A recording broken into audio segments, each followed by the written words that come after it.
আচ্ছা, তোরা তোমার বন্ধু, আমরা তোমরা কি করতে পারবো? এটা কি ধরনের প্রশ্ন? তোর লাগে কি না করছিস? একলা কত আকাম কুকাম করছিস, আর এখন জিগাইতেছিস তোর লাগে কি করতে পারবো? তুই খালি ক কি করতে হইব?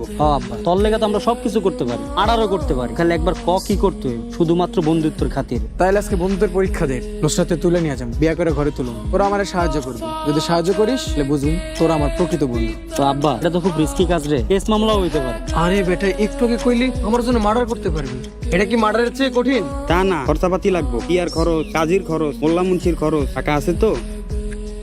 এনে 1 লাখ টাকা আছে, দুজনে সমানভাবে ভাগ করে নিবি। আচ্ছা ঠিক আছে, যা কবি যেমন কবি অমনি হয়ে যাবো, তুই কোনো চিন্তা করিস না। ওই তো নুসরাত আইতেছে, আজ ওরে তুলে নিয়ে যাম এখনই, সলুর ঘরে নিয়ে আটকে রাখো, বিয়া করতে রাজি করায়া মোলাটাই করে বিয়া করো। আচ্ছা ঠিক আছে, চল।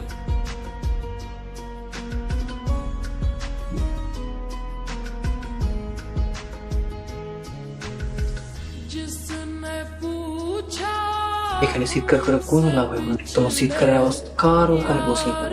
তোমরা অনেক দূরে আছি, আশেপাশে কোনো বাড়ি ঘর নাই।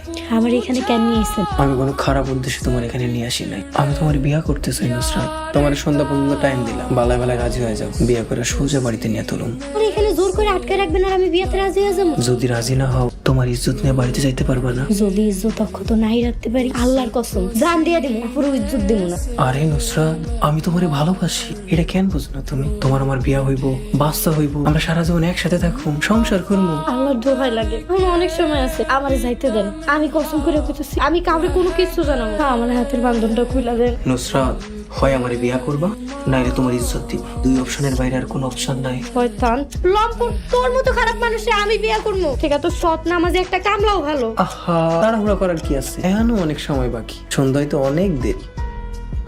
ভিতর থেকে কোনো আওয়াজ টাওয়াজ দিছে? একটু আগে তো কান্নাকাটির আওয়াজ শুনছি, এখন তো কোনো শব্দ শুনতেছি। সন্ধ্যা পর্যন্ত টাইম দিস, দেখা যাক কি হয়। সন্ধ্যার মধ্যে যদি রাজি না হয় তাহলে কিন্তু আমরা উল্টা টেনশনে পড়ে যাই। আরে বেটা, কিসের টেনশন? মানে কইতে চাইতেছি, সন্ধ্যার মধ্যে যদি রাজি না হয় তাহলে কি করবি? এটা তো ভেবে দেই না। এই তোর একটু বুদ্ধি দে না। বুদ্ধি একটাই, যেহেতু কোনো সাক্ষী প্রমাণ নাই, তাহলে ওরা কাইটা নদীতে ভাসায় দিতে হবে। ওই, নুসরাত আমার জান, নুসরাতে ছাড়া এই দুনিয়া আমার কাছে অর্থহীন। খবর দাও, নুসরাতে মারার কথা একটাবার মুখে নিয়ে গেল, শেষ করে ফেলাম একদম। নুসরাত, নুসরাত, নুসরাত, নুসরাত। নুসরাতের কোনো সারা শব্দ নাই, একদম চুপ হয়ে আছে। মরে টরে গেল নাকি? এত ঘাবড়ানোর কিছু নাই, যা তুই ভিতরে যা, আমরা আইতাছি। অবস্থা তো বেশ সুবিধার মনে হইতেছে না। চল আমরা পালাই। তাড়াতাড়ি চল। নুসরাত চোখ খোলো।